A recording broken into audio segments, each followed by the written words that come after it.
Assalamualaikum warahmatullahi wabarakatuh. Selamat pagi dan salam sejahtera untuk kita semua. Pada kesempatan kali ini, saya akan menjelaskan tentang faktor internal, faktor eksternal dalam belajar, dan langkah mengatasi kesulitan belajar siswa. Sudah siap belajar? Mari kita belajar. Nah, yang pertama, itu ciri khas atau karakteristik belajar siswa. Masalah belajar yaitu jika aktivitas pembelajaran tidak sesuai dengan karakteristik belajar siswa, maka dapat menimbulkan masalah belajar, seperti kesulitan siswa dalam memahami pelajaran yang disampaikan oleh guru. Nah, kenali bahwa faktor internal masalah belajar dalam hal ini yaitu siswa belum menyadari ciri khas atau karakteristik belajarnya sendiri. Faktor eksternal yaitu guru bersikap acuh terhadap perbedaan ciri khas atau karakteristik belajar siswa. Nah, langkah-langkah mengatasi kesulitan belajar yaitu siswa harus dituntut untuk menyadari ciri khas dan karakteristik belajarnya. Guru harus melakukan pendekatan agar dapat mengenali dengan baik ciri khas atau karakteristik siswa. Apakah siswa memiliki gaya belajar auditori, visual, maupun kinestetik? Jika telah memahaminya, guru sebaiknya menggunakan metode atau mode pembelajaran yang sesuai dengan ciri khas atau karakteristik belajar siswa. Selanjutnya, sikap terhadap belajar. Masalah belajar dalam konteks ini yaitu jika siswa menyenangi pembelajaran, maka ia akan terlibat aktif dalam proses pembelajaran. Namun sebaliknya, jika siswa tidak menyenangi pembelajaran, maka ditunjukkan dari sikap acuh dalam mendengar penjelasan guru, cenderung diam atau tidak serius dalam bertanya atau mengungkapkan pendapat, dan cenderung jarang mengerjakan tugas ataupun jika mengerjakan tugas berprinsip asal jadi.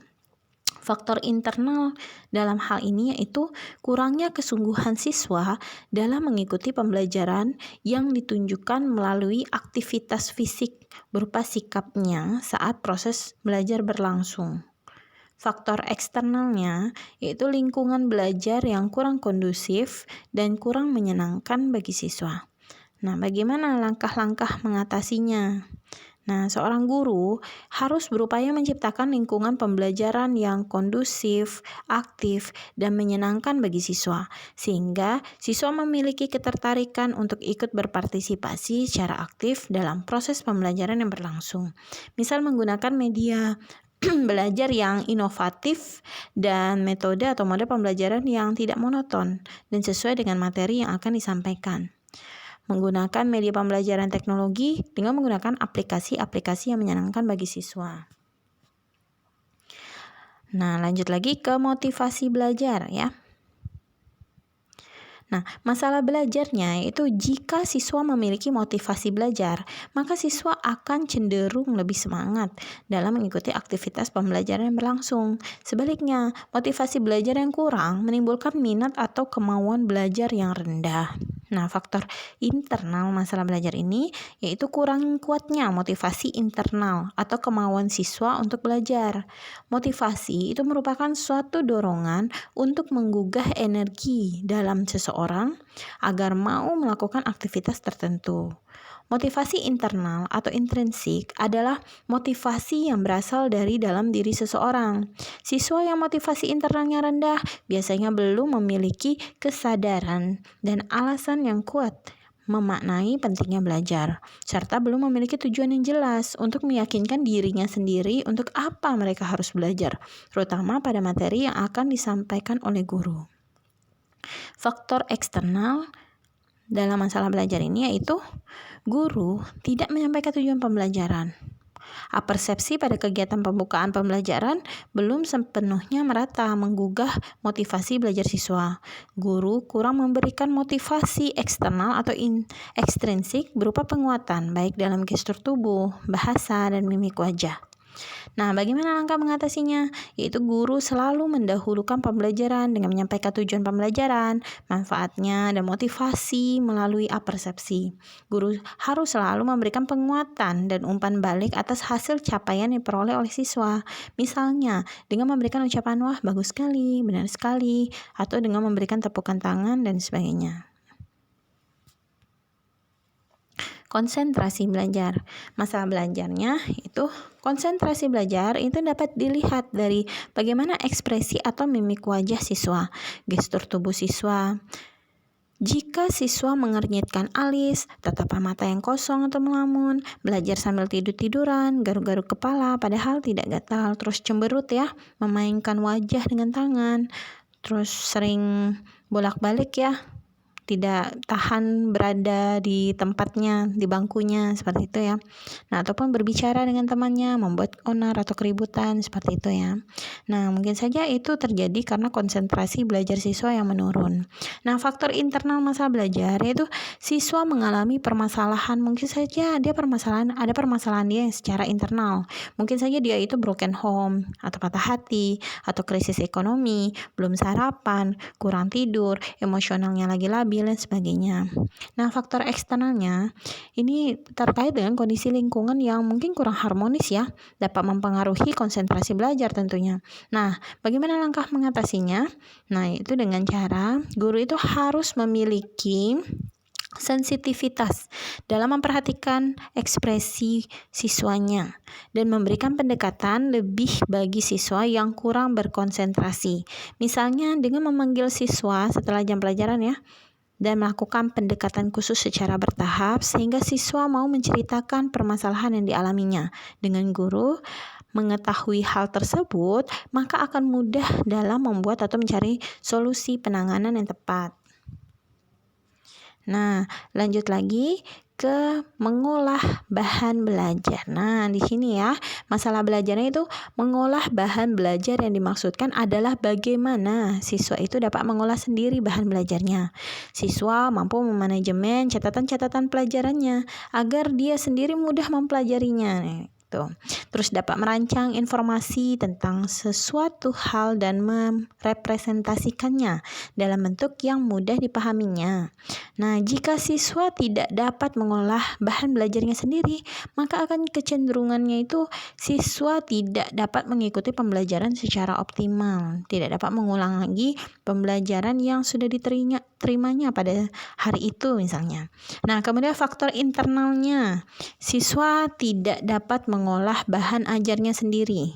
Sedangkan faktor eksternalnya, guru itu belum secara optimal membimbing siswa mengolah bahan belajar bagi punya siswanya ya. Jadi di sini dalam konteks siswanya yang mengolah bahan belajarnya sendiri seperti itu. Nah, bagaimana langkah mengatasinya? Guru memberikan clue bagi siswa dan strategi ya dalam mengolah bahan belajar yang baik itu seperti apa gitu ya. Mungkin misalnya gurunya mengajarkan bagaimana cara membuat peta konsep, mind mappingnya dan sebagainya gitu ya. Nah, lanjut lagi menggali hasil belajar. Nah, masalah siswanya itu prestasi atau hasil belajar yang masih rendah, pemahaman konsep siswa yang masih rendah, keterampilan berpikir kreatif, dan berpikir tingkat tinggi, HOTS, mahasiswa masih belum memadai. Nah, seperti itu ya. Untuk faktor internalnya, siswa belum menggali potensi yang dimilikinya, yang ditunjukkan dari rendahnya kemampuan kognitif, afektif, dan psikomotorik yang dimiliki siswa. Faktor eksternalnya, guru kurang transparan dalam menyampaikan hasil capaian yang diperoleh siswa. Kurikulum yang digunakan belum menggugah kemampuan kognitif, afektif, dan psikomotorik yang dimiliki siswa. Bagaimana langkah-langkah mengatasinya? Yaitu pembaharuan kurikulum. Nah, jadi kurikulumnya mungkin bisa diperbaharui ya.